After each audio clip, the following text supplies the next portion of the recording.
Hello, bienvenue pour ce nouveau partage autour de Marie-Madeleine afin de mettre en lumière une image qui lui a longtemps été collée à la peau. Bien sûr, on pourrait dire injustement, mais derrière toute injustice humaine, il y a toujours la justice divine qui souhaite nous enseigner, nous initier. Et donc, ce dont je vais parler, c'est toute l'image de la prostituée qui, comme je l'ai dit, a longtemps été associée à Marie-Madeleine. Dans un premier temps, on pourrait dire que ça lui a été accolé à la peau afin, quelque part, de diminuer sa puissance, afin de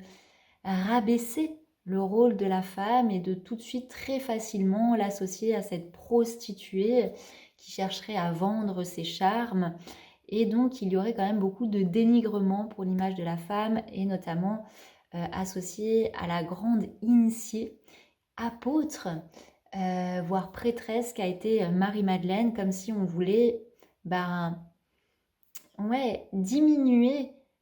son œuvre en l'associant tout de suite à cette prostituée. Mais pourtant, on a Marie-Madeleine qui, au-delà d'être une personne à proprement parler historique qui appartient à un moment T de l'histoire, on a derrière un principe divin qui est venu s'incarner à travers l'image de Marie-Madeleine, qui est venu se densifier dans la forme à travers Marie-Madeleine pour venir exprimer tout un mouvement initiatique. Et notamment, il a été important, et il est important qu'il y ait ce fameux mot prostituée autour de Marie-Madeleine parce qu'elle vient mettre en lumière justement tous ceux dont nous sommes appelés à nous dissocier, notamment dans un monde, dans une société actuellement occidentale qui est de plus en plus dans ce matérialisme, dans cette religion du matérialisme qui se nourrit de la matière, qui est tellement collée à la matière qu'elle a cette nécessité de limite s'en injecter pour être le plus figé possible comme la matière peut l'être. Là, je parle par exemple notamment de tout ce qui est autour du Botox ou même tout ce qu'il y a autour des réseaux sociaux, de figer son image comme si on voulait se densifier au point de devenir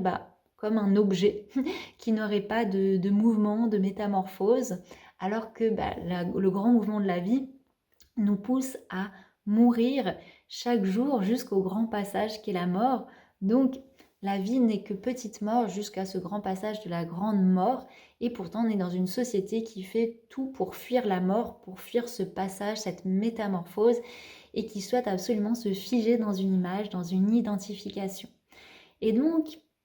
ce dont nous parle cette image de la prostituée, c'est vraiment un appel de mettre en lumière cet archétype que l'on peut inconsciemment nourrir, que l'on soit homme ou femme.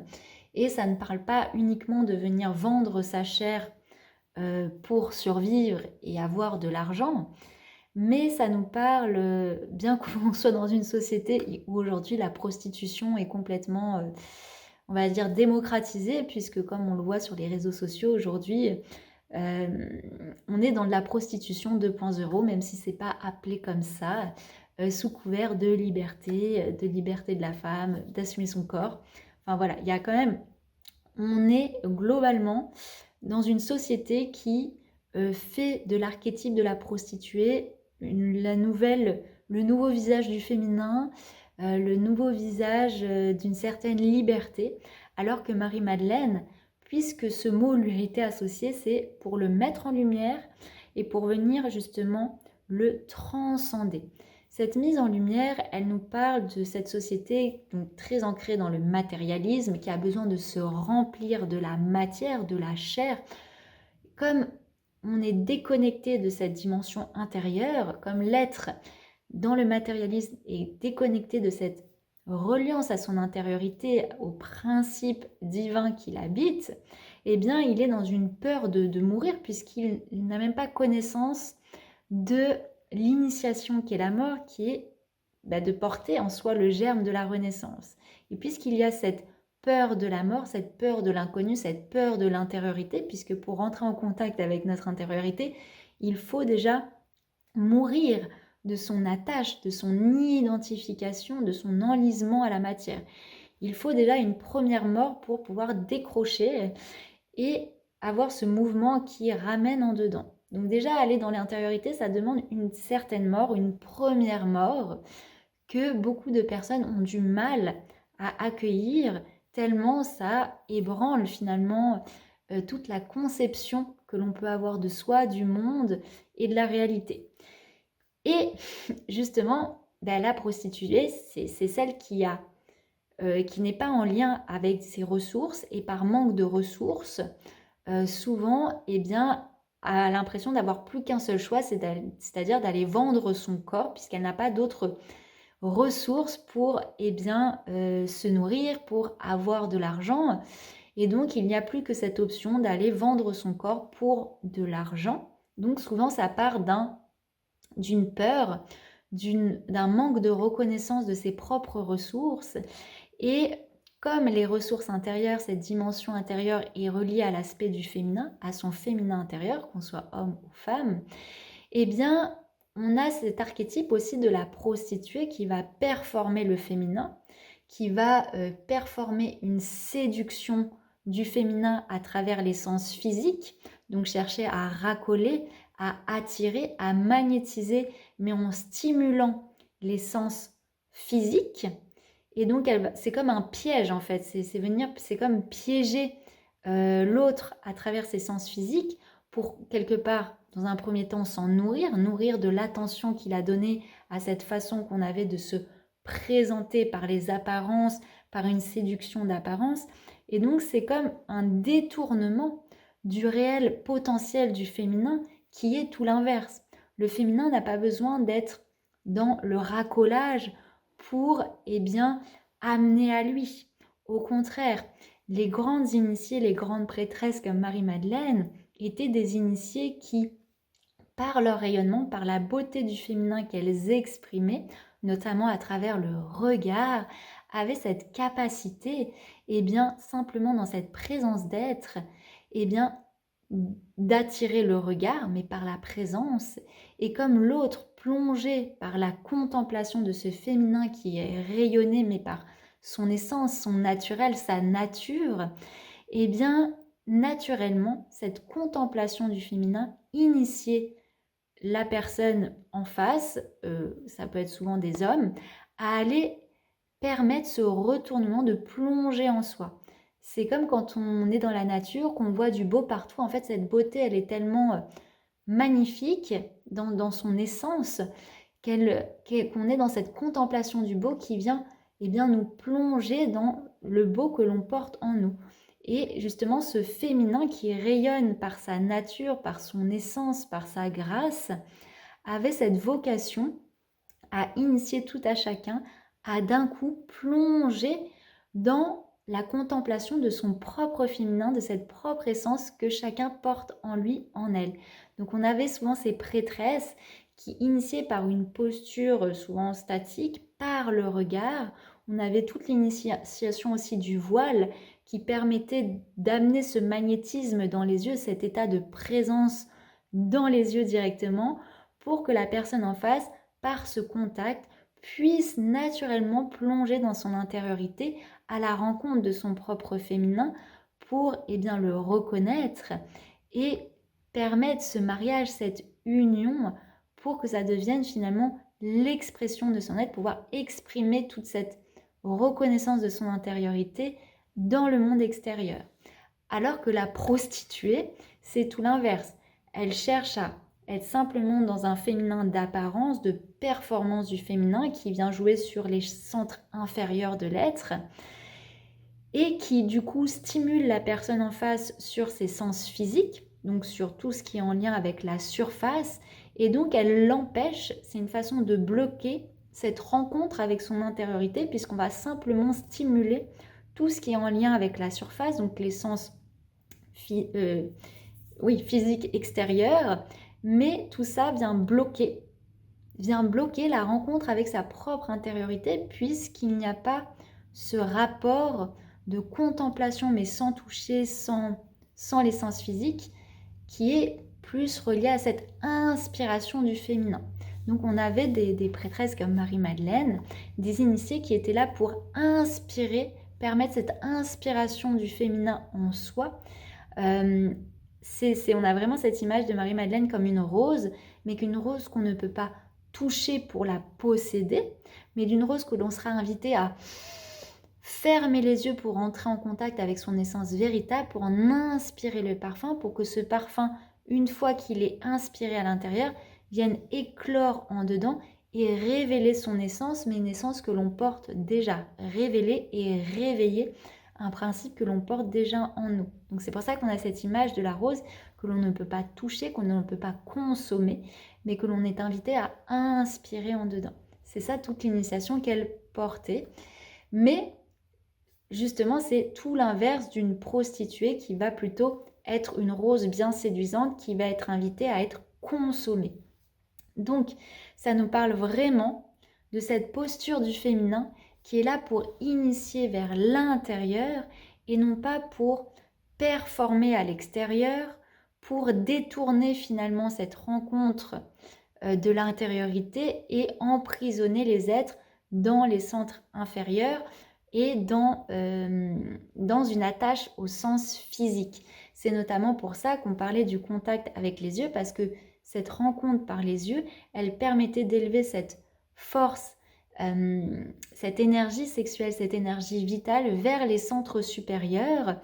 Et notamment, j'avais fait une vidéo là-dessus sur l'initiation au nu dans l'art, le fait que par exemple les artistes peignaient des femmes nues, c'était toute cette initiation de contemplation du féminin, c'est-à-dire que je contemple le féminin dans sa nudité, dans sa nature, voilà, dans sa mise à nu totale. Je le contemple pour lui rendre grâce à travers une sculpture, à travers une peinture, à travers un dessin, ou même à travers une musique. Mais l'artiste était initié à inspirer ce corps nu de femme et tout ce que ça porte comme enseignement, comme mouvement initiatique aussi, pour aller, par cette contemplation de cette femme nue, aller en dedans, rencontrer la muse, cette muse en soi, pour utiliser cette force sexuelle à féconder cette énergie pour créer dans la matière, mais de façon artistique. Vous voyez, c'est tout un processus qui est tourné vers sublimer cette force sexuelle, non pas pour la consommer avec cette personne nue en face, mais pour la sublimer dans une création artistique. Et donc la femme nue en face ne va pas être touchée par l'essence physique, ne va pas être consommée, mais va être un vecteur pour élever cette force sexuelle vers les centres supérieurs pour ensuite créer dans la matière. Et donc les prêtresses qui étaient reliées à initier à cette force sexuelle et à la sublimer, eh bien, elles n'étaient pas là pour stimuler les centres inférieurs, ou si, en effet, ils étaient stimulés, mais elles étaient là pour élever cette énergie vers les centres supérieurs, vers les sens subtils, afin ensuite de faire redescendre dans la matière toute cette sublimation, notamment à travers l'art. Donc, on avait vraiment toute cette initiation. Et l'archétype de la prostituée, c'est un niveau de conscience qui reste dans les centres inférieurs, au niveau des chakras racines et aussi au niveau du chakra sacré. Donc on est soit dans une dimension très matérialiste, où on est dans un niveau de conscience qui a besoin de consommer la matière pour s'en remplir, déconnecté de son intériorité, déconnecté de cette source d'abondance reliée à la force de l'esprit, à travers une dimension beaucoup plus énergétique. Mais comme on est coupé de ses propres ressources, on va avoir besoin de consommer en permanence l'énergie des autres, donc d'être dans une posture racoleuse pour attirer, magnétiser le regard des autres et se nourrir de leur énergie. Donc ça, c'est vraiment l'archétype de la prostituée qui racole, et on peut trouver ça malheureusement dans beaucoup de détournements de beaucoup d'enseignements aujourd'hui qui tournent autour de l'énergie féminine, cette façon de devenir magnétique, de devenir une queen, de devenir un peu une femme fatale, tout en parlant avec un dialecte autour de l'énergétique. Et c'est pour ça que j'explique que les centres inférieurs, si on reste fermé, parce que beaucoup de personnes pensent s'élever parce qu'il passe d'un niveau de conscience très matérialiste à un niveau de conscience énergétique, donc davantage relié au chakra sacré, donc un peu supérieur, au chakra racine. Donc ils pensent avoir une ouverture de conscience parce que ça y est, ils sont plus uniquement dans cette compréhension matérielle des choses, mais ils en perçoivent la dimension énergétique. Mais malheureusement, ils sont encore dans un centre inférieur puisque cette dimension énergétique est encore très teintée. Et c'est comme si on accédait à l'information d'un point de vue énergétique, mais très vite, elle était traduite uniquement ensuite à travers le prisme du chakra racine. Donc, on a ce dialogue qui est fait uniquement entre ces deux centres d'énergie, mais inférieurs. Et toute compréhension au niveau de l'énergie sexuelle, reste enfermée dans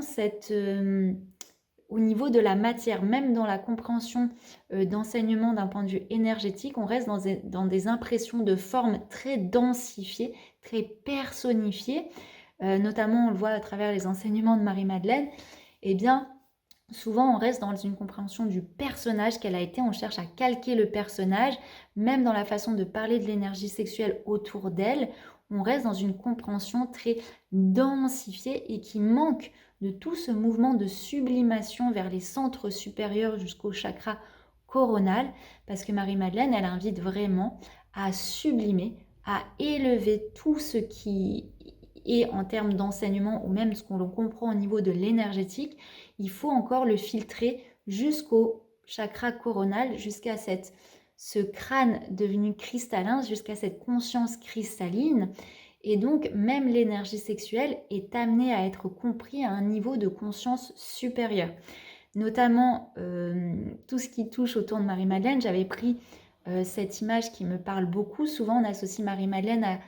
à une femme sensuelle. On a cette image de la sensualité autour de Marie-Madeleine. Sauf que cette sensualité, elle n'est pas à comprendre au niveau des centres inférieurs, c'est-à-dire au niveau d'une posture, d'une attitude qui est là pour faire réagir l'extérieur. Parce que souvent, on tombe sur cette sensualité, devient et tombe dans cette inversion reliée à cet archétype de la prostituée qui utilise cette sensualité féminine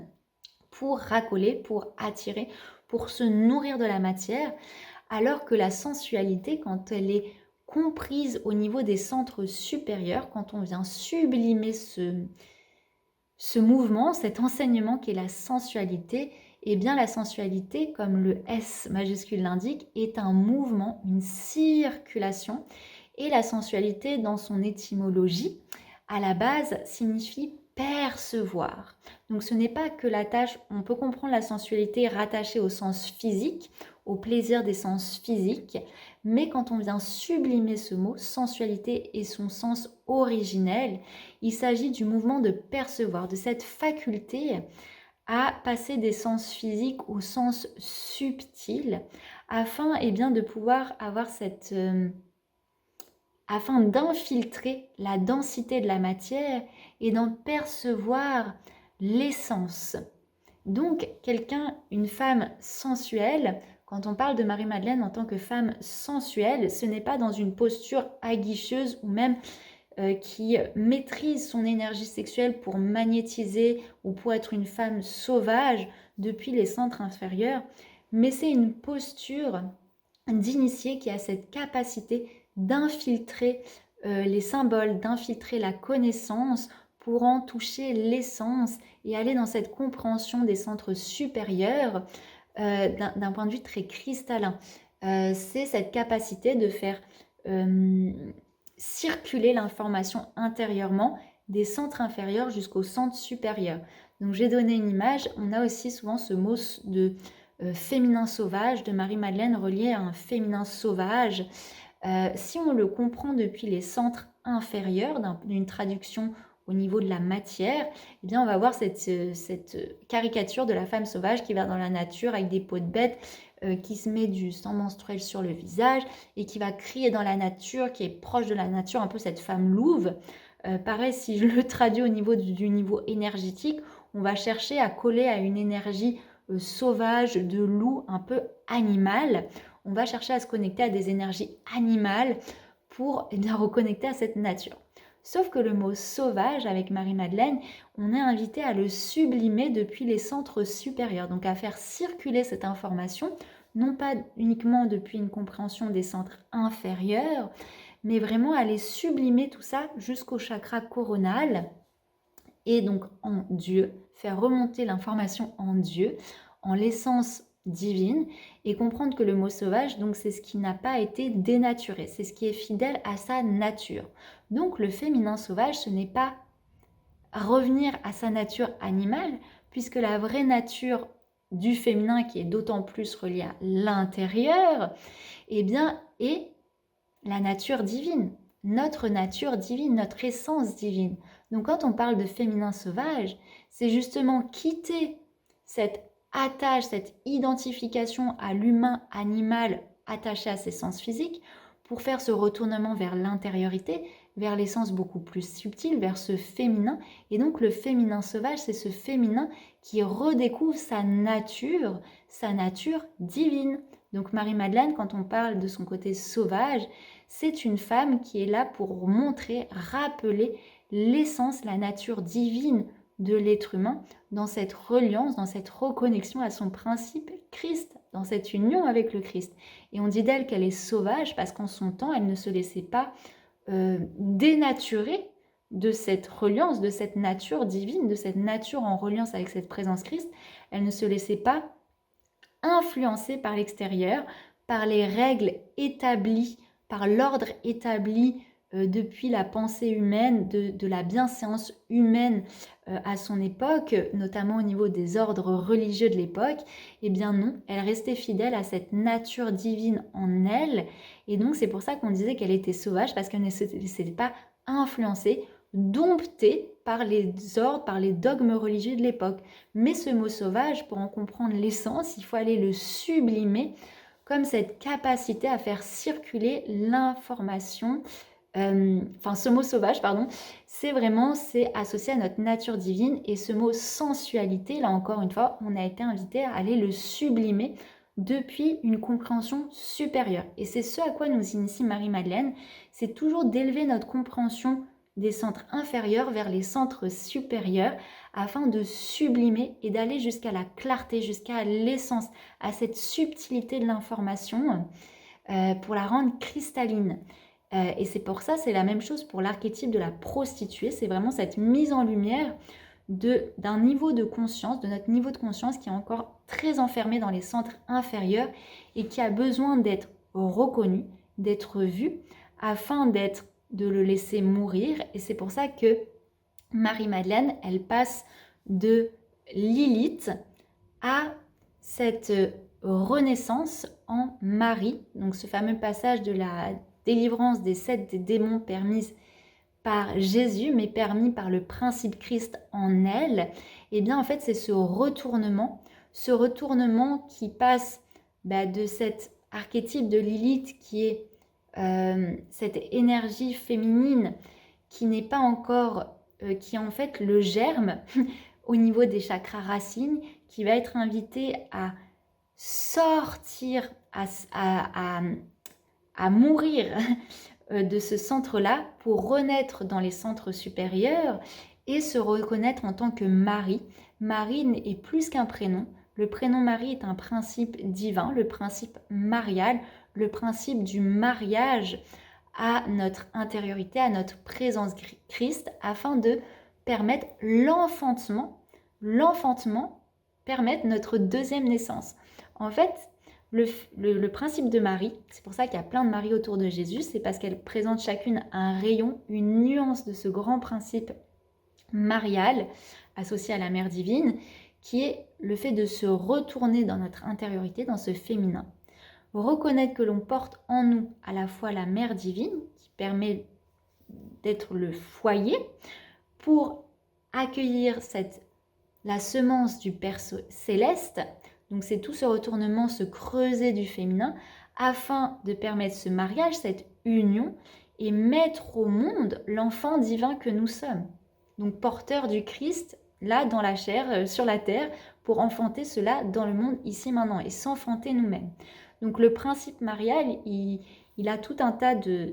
de rayons de Marie. Donc on a la Vierge Marie, mais on a Marie-Madeleine qui a un autre rayon, une autre émanation. C'est une prolongation de cette émanation pour vraiment témoigner dans la matière de cet enfantement de soi. Et justement, il y a ce retournement en tant que Marie vers cette union, vers ce mariage intérieur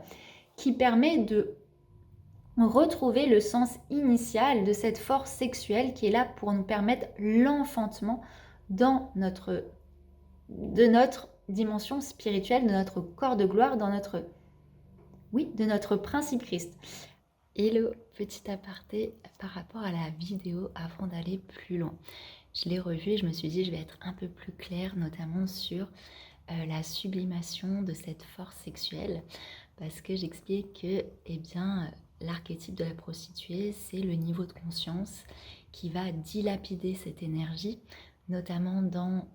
une perception très de distraction, et ça va rendre stérile cette énergie,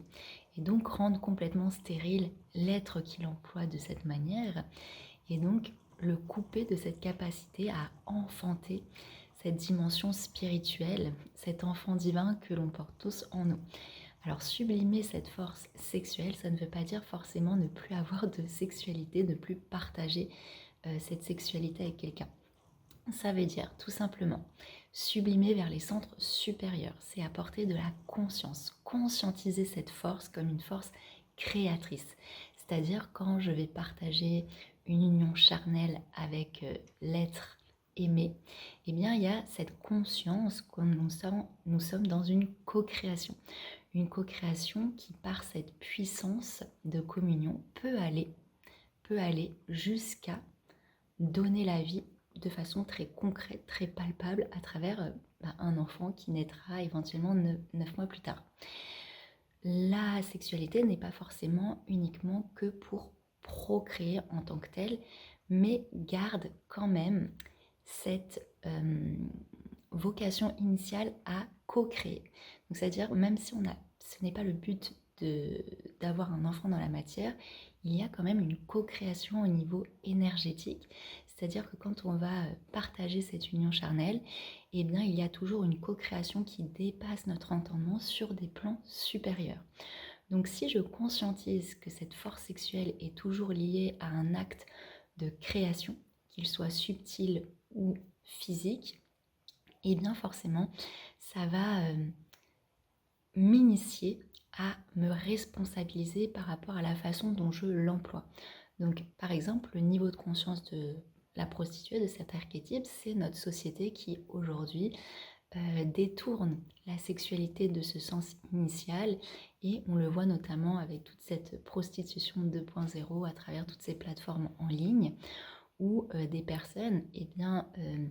utilisent cette force sexuelle pour racoler le plus de personnes possible, pour gagner le plus d'argent possible, et vident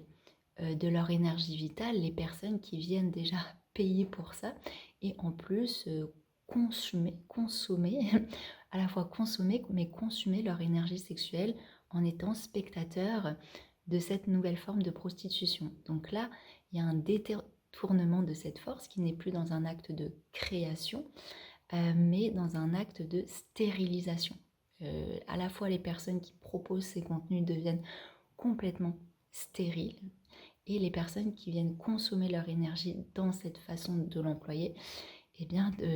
deviennent stériles puisque se vident de leur énergie vitale. Donc là, c'est vraiment sublimer cette force sexuelle dans les centres supérieurs, c'est vraiment déjà la conscientiser dans la façon dont on va l'employer. Et notamment l'employer en la partageant avec un autre, avec une autre. Et toujours aussi dans cette dimension de que c'est une force qui nous dépasse. Elle nous dépasse tellement qu'elle peut créer la vie. Et même nous, mentalement, on ne peut pas appréhender cette notion de créer la vie. C'est tout un processus qui est en nous, qui se fait à travers nous, mais qui dépasse notre entendement, même si on pourrait le traduire scientifiquement. Donc c'est pour vraiment responsabiliser l'humain et lui rappeler qu'il a entre les mains une force qui peut aller jusqu'à créer la vie, et qu'il ne faut donc pas la dilapider n'importe comment, et qu'il y a une responsabilité à avoir de comment on la dirige, comment on l'emploie, et que cette force vitale qui peut créer la vie en dehors, eh bien, est aussi le carburant de notre propre force vitale pour nous enfanter chaque jour, pour renouveler chaque jour notre mise au monde, puisque chaque jour vécu à travers la nuit et le lever du soleil est une petite mort et une renaissance. Et pour vivre tout ce processus de mort et de renaissance perpétuelle dans notre quotidien, dans notre chemin de vie, eh bien on a besoin de cette force vitale qui soit quand même active pour se renouveler, pour oser mourir à soi et oser et avoir la force de renaître à soi, toujours davantage relié à cette dimension spirituelle, mais qui est là pour éclore dans notre chair. Donc voilà, j'avais envie de faire cet aparté parce que peut-être que mes propos allaient être compris comme ne plus avoir forcément de relations sexuelles. Là, c'est vraiment conscientiser ces relations dans cette dimension d'amour, puisque l'union se fait par l'amour, et conscientiser cette force qui peut aller jusqu'à créer la vie. Et comprendre que du coup, si ça peut créer la vie dans la matière, c'est que ça crée déjà énormément de ponts, de liens, de mise au monde dans les mondes subtils. Et donc plus on la sublime, et plus forcément ce que l'on met au monde dans ces mondes subtils porte cette aura de sublimation et éclaire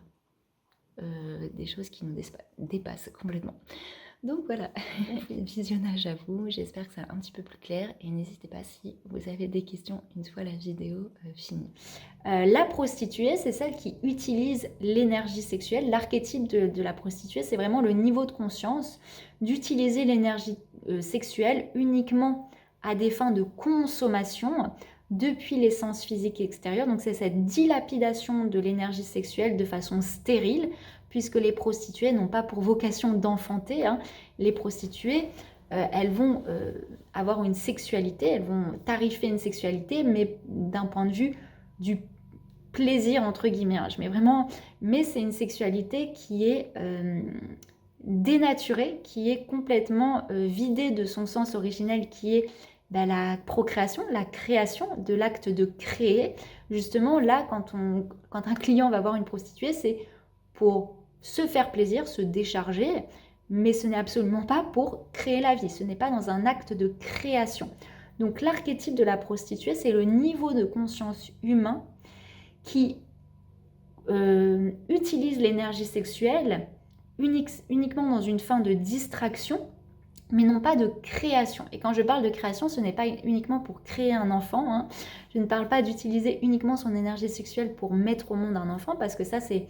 le résultat, l'image, c'est vraiment le résultat final. C'est vraiment pour nous faire comprendre que l'énergie sexuelle peut aller jusqu'à enfanter la vie, jusqu'à créer un autre humain. Mais c'est pour nous montrer voilà jusqu'où ça peut aller, cette utilisation de l'énergie sexuelle, quand on va vraiment l'acter, la densifier dans la matière, ça va jusqu'à faire un autre être humain. Mais cette énergie sexuelle, pour les initiés, et donc Marie-Madeleine nous initie à ça, est à reconnaître en nous pour permettre de la sublimer, pour enfanter en nous le principe Christ et l'enfanter dans le monde. Donc, lorsqu'on parle de la prostituée, de sortir de se libérer de cet état de niveau de conscience, état de conscience de la prostituée, c'est l'état de conscience où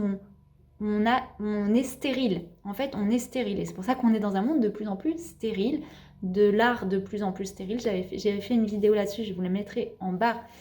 de description. Mais l'archétype de la prostituée, c'est vraiment la personne qui utilise cette énergie sexuelle, non pas pour créer, qui n'a même pas conscience que cette énergie peut permettre d'enfanter cette dimension spirituelle. Et donc, qui va être complètement stérile. Et donc, ce retournement de Lilith à Marie, c'est le retournement de cette énergie sexuelle qui va être ensuite sublimée pour, mettre au monde. Le M de Marie, c'est vraiment le M de la mise au monde de la mère qui... Les femmes, quand elles accouchent, elles ont les jambes en forme de M, mais c'est vraiment de matérialiser ce principe Christ dans la matière et de matérialiser ce foyer divin en nous, dans la matière, et de nous enfanter nous-mêmes. Donc il y a toute cette cette mise en lumière de ce niveau de conscience de la prostituée qui est dans une stérilité totale, qui utilise cette force sexuelle, mais du coup à des fins de distraction, de dilapidation, qui va consumer cette force-là. Et donc, comme la personne n'a pas conscience qu'elle utilise cette énergie vitale dans la distraction, dans sa dilapidation, et qu'elle est coupée de son intériorité, et bien pour se recharger, elle va avoir besoin de se nourrir des autres, de se nourrir de l'attention des autres. Donc c'est là où elle va être dans une posture de racolage, de séduction, d'utiliser ce magnétisme. Et souvent, il y a aussi beaucoup de personnes qui utilisent ces lois, les lois spirituelles, universelles, par le petit moi. Donc il y a beaucoup de personnes qui utilisent le magnétisme et pour se nourrir dans les centres inférieurs, plutôt que comprendre que c'est à nous de nourrir les autres de ce rayonnement Christ et que c'est nous qui devenons la nourriture divine, c'est nous qui devenons le pain. Quand on sublime cet archétype de la prostituée, on ne cherche plus à se nourrir pour se remplir, puisqu'on a pris connaissance de cette intériorité, de cette abondance dans notre intériorité, j'ai cette image de la crèche divine, mais on en avait parlé dans le conte de la petite fille aux allumettes, le hara, ce centre d'énergie relié à l'énergie sexuelle orange juste au-dessus du chakra racine, une fois qu'on le conscientise dans son intériorité pour sa réelle fonction, comme une crèche, qui est vraiment cette énergie, cette crèche, ce foyer où enfanter le principe Christ, parce que c'est vraiment avec cette énergie sexuelle, vitale, que l'on peut enfanter ce principe-là, qu'on peut aussi le transmettre dans nos créations, dans notre vibration, dans nos mots, dans nos actes, dans nos gestes. Et donc, on va reconnaître ce foyer, et donc, il va être créateur, il va rayonner, on va rayonner ce principe Christ, et donc ça va devenir la nourriture pour les autres. On va devenir le pain vivant, vibrant pour les autres, pour qu'ils puissent à eux-mêmes se nourrir leur foyer et eux-mêmes rayonner. Donc on ne cherche plus à se nourrir, à se remplir des autres,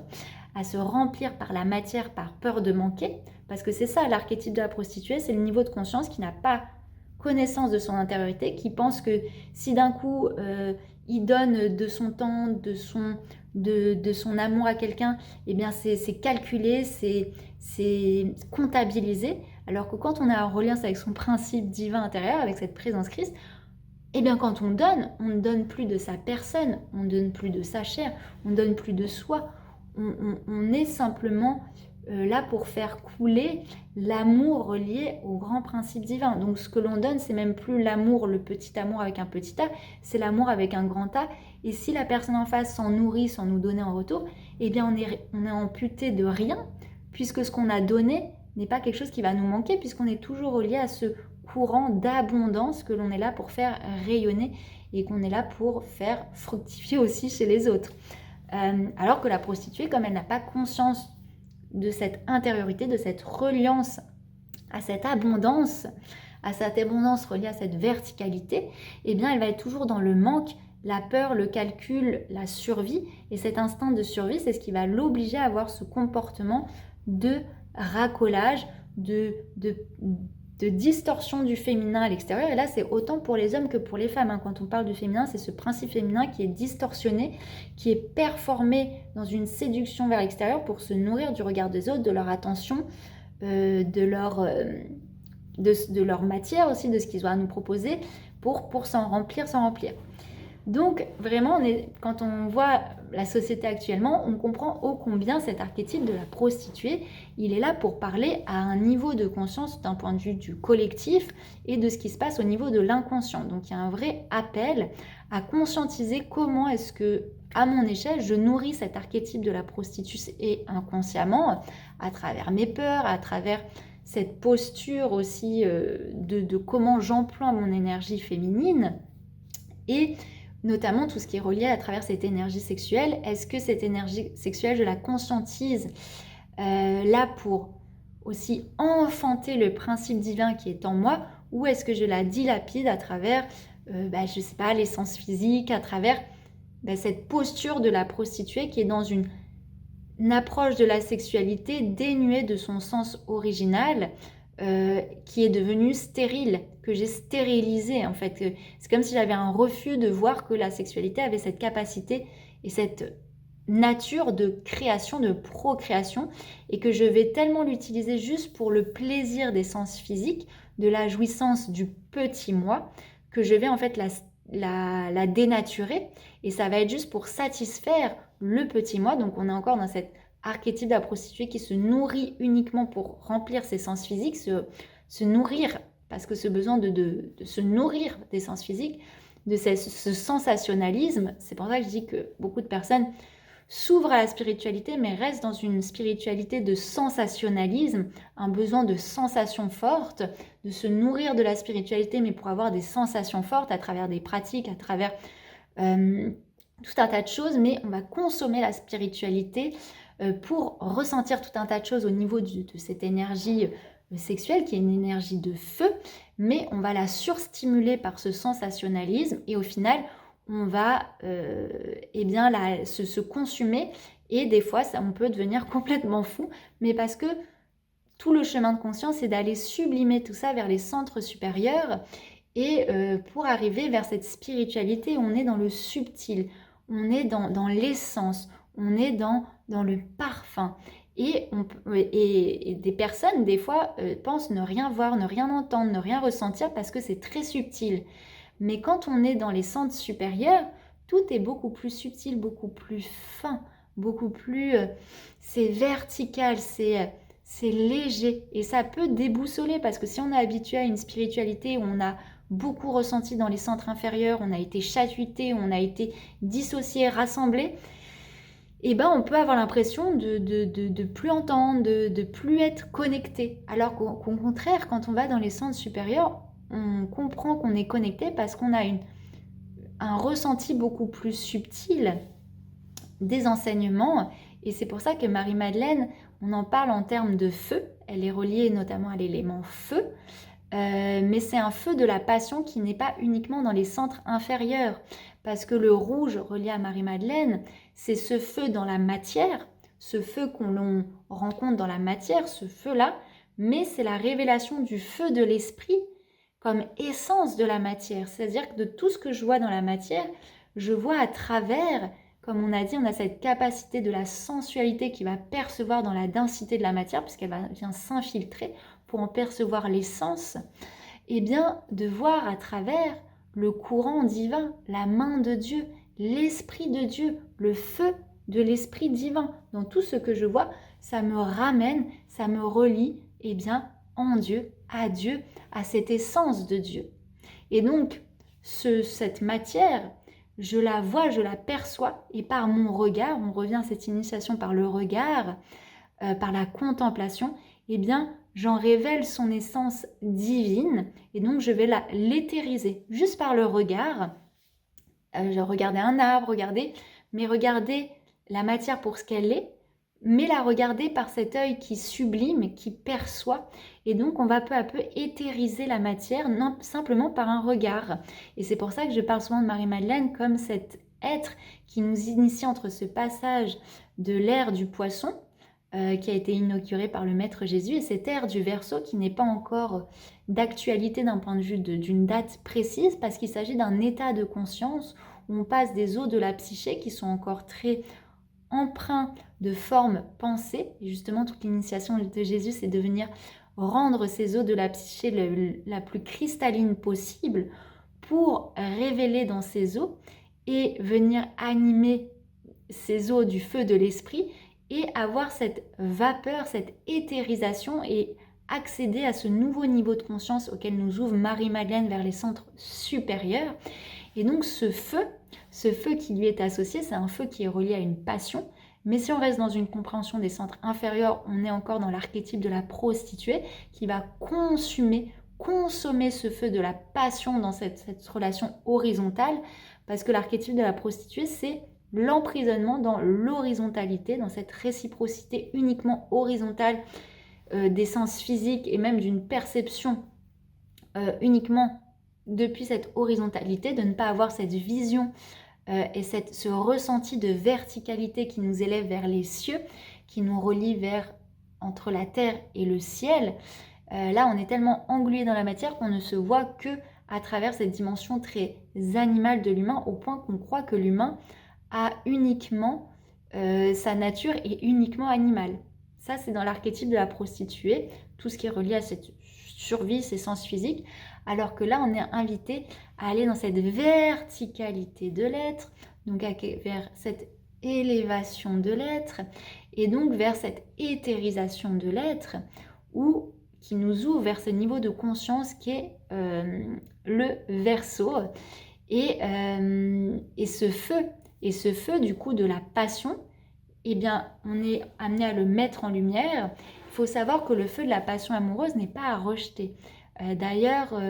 Christiane Singer a fait un livre magnifique qui s'appelle Héloïse et Abélard, qui parle de cette passion amoureuse qui consume deux êtres.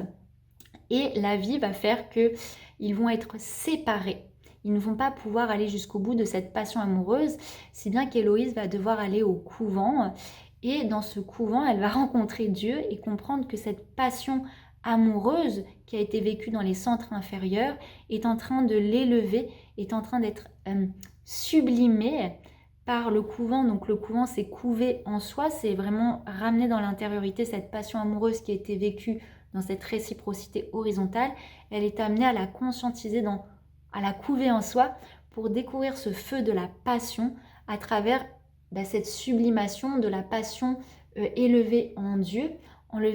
élevée vers ce moi supérieur, vers cette sublimation d'une passion. Donc on a toujours ce feu de la passion, mais qui n'est plus uniquement tourné dans cette dimension horizontale, mais tourné vers cette verticalité en Dieu et qui sert ce grand principe divin. Et donc on a un feu qui est vraiment là, qui nous anime, qui nous donne cette chaleur, ce moteur aussi, ce combustible pour créer, être dans la matière, mais ce n'est plus un feu qui va nous brûler, mais c'est un feu qui va réchauffer et élever. Et on a vraiment, encore une fois, cette conscientisation de ce feu dans les centres inférieurs, comment il peut être, s'il est tout de suite utilisé, comment il peut se dilapider et être consumé, alors que si on est invité à le conscientiser et le sublimer pour l'élever, ce feu de la passion en Dieu. C'est pour ça que souvent qu'on parle de passion du Christ, mais Marie-Madeleine, elle témoigne de cette passion du Christ, mais c'est pas une passion amoureuse, une passion qui détruit, c'est une passion qui construit, c'est un feu qui est là pour construire, pour établir, pour créer. C'est le feu de la création. C'est le feu de l'esprit qui est employé à créer. Et cette passion du Christ, c'est pas en l'image de Jésus, c'est cette passion parce qu'on est devenu cette épouse du Christ en soi, donc en présence, et donc cette union, elle est charnelle, elle est dans la chair, et donc cette union charnelle, forcément, elle anime, elle ravive le feu, et donc c'est le feu de cette passion du Christ en soi, de cet état de présence en soi, que quand on l'a reconnu, c'est tellement sacré, c'est tellement joyeux, c'est tellement beau, c'est tellement plein d'amour, que c'est vivant, que c'est vibrant, et qu'on a envie de le partager, de le rayonner. Donc c'est ça la passion du Christ. C'est ce vivant, c'est ce vibrant aussi de servir cette présence divine, mais avec joie, avec vie, et avec ce feu, pas avec l'austérité, tout sauf l'austérité. Et donc cet archétype de la prostituée, il nous parle vraiment de beaucoup de choses. Marie-Madeleine n'a pas été une prostituée en tant que telle. Par contre, le fait qu'il lui a été associé ce mot, c'est comme si elle nous disait, regardez, premier portail d'entrée, mettre en lumière déjà tout ce qui tourne autour de la prostituée. Qu'est-ce qu'une prostituée? Qu'est-ce que ça raconte? Quel est le mouvement? Quel est le niveau de conscience que ça traduit? Parce que la prostituée, en fait, c'est un niveau de conscience qu'il faut comprendre, très attaché au matérialisme, comme j'ai dit, à une énergie sexuelle stérile, très rattaché au sens physique, qu'il faut conscientiser, mettre en lumière pour permettre son retournement vers le principe marial, Marie, pour devenir Marie, faire de cette prostituée Marie, la mariée, celle qui vient s'unir au principe Christ en soi, afin de conscientiser cette énergie sexuelle, non pas à dilapider en dehors, mais comme capacité à créer, à enfanter le principe Christ en soi et dans le monde. Donc, Marie-Madeleine, c'est ça que j'adore, c'est qu'elle vient mettre en lumière quelque chose, nous invite à regarder ça, donc à regarder cet archétype de la prostituée, mais pas au premier degré, parce que du coup ça crée des débats. Est-ce qu'elle était prostituée? Non, Marie-Madeleine n'était pas une prostituée, c'était là pour dénaturer son enseignement, dénaturer qui elle a été vraiment, pour salir son image. Mais non, Marie-Madeleine c'est un grand principe divin, donc elle en a rien à faire qu'on salisse son image. Elle n'a aucune revendication égotique, identitaire ou d'image à rétablir ou à redorer. Il n'y a aucune revendication de la personne qu'elle a été. Ça n'a aucun intérêt quand on... Même elle, si on se connecte à son enseignement, elle en a que faire de savoir qui elle a été, qu'on cherche à savoir qui elle a été d'un point de vue humain, si elle a été une prostituée ou pas. Ce qu'elle veut nous initier, c'est regarder ce principe. Si le mot prostituée était accolé à mon nom, c'est parce qu'il faut le regarder comme un niveau de conscience que nous sommes invités à voir, de comment on le nourrit dans notre inconscient, le mettre en lumière, monter sur le plan conscient pour s'en détacher, le faire mourir. Donc faire mourir uniquement ce niveau de conscience qui nous emprisonne uniquement dans les centres inférieurs afin de renaître, afin de muer, parce que c'est ça aussi. La délivrance des 7 démons, c'est en fait le serpent, souvent l'associé à la Kundalini, mais il faut aller voir plus loin, c'est le serpent de la connaissance, parce qu'aujourd'hui, quand on parle de Kundalini, on parle uniquement de cette compréhension sensationnaliste, énergétique, parce que bien sûr, ça vient stimuler le chakra sacré, mais quand on reste dans cette compréhension uniquement de la compréhension de la Kundalini, de l'éveil de la Kundalini, comme dans ce sensationnalisme de on va ressentir une énergie puissante, on va se sentir dans son empowerment, on va sentir le pouvoir, on va se sentir vivante, vibrante, parce qu'on a senti quelque chose de sensationnel, et bien là on reste enfermé dans une compréhension des centres inférieurs, et en fait ça nous satisfait tellement d'un point de vue de l'ego et de la recherche du petit moi qui a besoin de sensationnel pour se sentir exister, et bien souvent on s'arrête là. On s'arrête à ce niveau-là parce qu'on a ressenti des sensations fortes, ça nous fait... En fait, les sensations fortes, ça nous décolle de l'intérieur pour nous projeter à l'extérieur. Et donc, c'est des sensations fortes reliées au sens physique, ça nous rattache encore plus à l'extérieur et ça nous coupe encore plus de l'intériorité. Donc, la Kundalini, c'est souvent très mal compris parce que uniquement compris au niveau du chakra sacré. Donc, ça fait des grosses sensations, ça stimule l'énergie, on a une compréhension énergétique de ça. Mais si on va aller plus loin, faire circuler ce serpent de la Kundalini, c'est faire circuler le serpent de la connaissance. Et ce serpent de la connaissance, il doit aller des centres inférieurs au centre supérieur. Et donc la connaissance, elle doit... comment on accueille la connaissance, mais ensuite cette connaissance, on doit comprendre qu'on est invité à la faire circuler dans tous les niveaux de conscience. Donc ensuite au niveau du plexus solaire, quand on fait circuler l'information au niveau du plexus solaire, c'est je remets cette connaissance, cette information, cet enseignement dans le cœur de l'unité divine, donc en Dieu. Je dois toujours élever cette connaissance en Dieu vers le principe divin, vers le principe d'unité. Ça, c'est hyper important si on veut rentrer dans cette connaissance des centres supérieurs. Donc, on doit faire muer cette connaissance vers ce centre solaire, vers ce centre d'unité, vers ce centre divin en Dieu. Désolée si le mot gêne certaines personnes, mais quand on veut rentrer dans l'enseignement de Marie-Madeleine, on devient épouse de Dieu. Donc le mot Dieu, il faut vraiment le prendre dans son essence et non pas en tant qu'image. Ensuite, on doit ramener au niveau du cœur. Quand on ramène dans l'unité divine, on touche le cœur du message, le cœur de l'enseignement, on touche au message d'amour. Et ensuite, avec les centres supérieurs, on peut enfin percevoir, toucher le verbe, la science du verbe au niveau du chakra de la gorge, pour ensuite percevoir la main de Dieu, le mouvement de Dieu, l'unité divine, le plan au-dessus du plan. Et ensuite, on s'ouvre à cette compréhension où on comprend tout ce qui nous entoure, les événements, même ce qu'il y a de plus catastrophique, à travers cette essence divine où tout est relié, interconnecté. Et on va dans cette connaissance régie par l'amour, orchestrée par l'amour. Et donc, on touche à ça. Et on touche, en fait, c'est pour faire remonter la connaissance dans ce plan de l'amour, cet amour mystique, vers ce centre divin. Et donc la Kundalini, ce serpent qui circule, c'est le serpent de la connaissance qui est invité à passer à travers nos 7 centres d'énergie, mais à travers nos 7 niveaux de conscience. Et pas uniquement ressentir énergétiquement un serpent circuler, avoir des sensations fortes, sentir un feu en nous et se dire ça y est, j'ai ma Kundalini d'activer. Là, on est sur le stade, j'allais dire, très adolescent de cette compréhension qui a besoin de sensations fortes et voilà.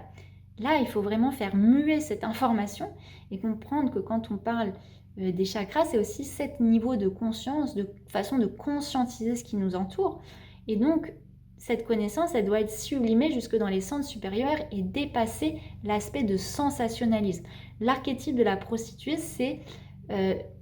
une personne qui a un niveau de conscience, même dans la spiritualité, qui reste très enfermée à tout ce qui est sensationnel, sensation forte, qui vient stimuler les centres inférieurs, qui se satisfait de ça, mais qui ne cherche pas à sublimer l'information dans les centres supérieurs et notamment à voir la main de Dieu et à élever tout ça en Dieu. C'est vraiment pour moi le mouvement principal pour l'enseignement de Marie-Madeleine, c'est toujours d'élever tout ça en Dieu afin, comme je l'ai dit, de devenir cette épouse de Dieu, afin d'être, de devenir ce réceptacle, ce calice qui peut recevoir dans la pureté, dans son essence, les enseignements divins, cette semence divine, afin, encore une fois, d'être dans ce principe marial, de faire ce mariage en soi et d'enfanter. Parce que Marie-Madeleine, elle est reliée à ce principe de Marie, qui est quand même la mère qui enfante. C'est pour ça que Marie-Madeleine, il y a aussi cette lignée du Christ qui lui est associée, parce qu'elle est venue enfanter cette lignée-là, mais cette lignée à laquelle nous pouvons tous être reliés. En fait, nous sommes tous reliés à cette grande lignée qu'elle est venue enfanter dans la matière. Nous sommes tous reliés à ça. Et ça, c'est très important. Donc voilà, c'était ce que j'avais envie de vous transmettre sur cet archétype de la prostituée, comment aller plus loin dans cette compréhension et comment mettre en lumière à quel moment je nourris cet archétype de la prostituée. Et en fait, le but, c'est de lui faire un jeûne, de ne plus la nourrir, afin de purifier et de révéler dedans cette énergie, cette force créatrice, cette force mariale qui est là pour permettre ce mariage et permettre l'enfantement de l'enfant divin que nous sommes. Donc voilà, j'espère que ça a été clair et puis n'hésitez pas à partager en commentaire si vous avez des questions, j'y répondrai avec plaisir. Et je vous dis à bientôt pour une prochaine vidéo et un prochain partage.